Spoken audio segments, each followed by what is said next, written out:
Hey creeps, this is how I made my Vecna prosthetic from Stranger Things. We're going to create a nice base using liquid latex all over our face cast, and then using the latex as well as some flour, we're going to combine these two to create a nice paste until it looks something like this.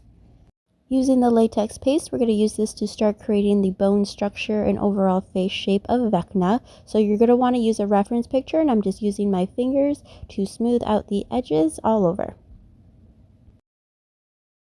We're then going to dip some cotton into liquid latex, and we're going to use this to create the overall shape of the nose. So you can do this by using your fingers or some sculpting tools for extra precision.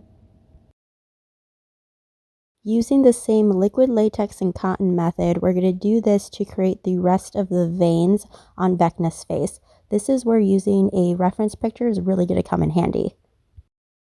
To create the tentacles that come out of Vecna's neck, I'm just balled up some aluminum foil and then also covered it in the latex paste.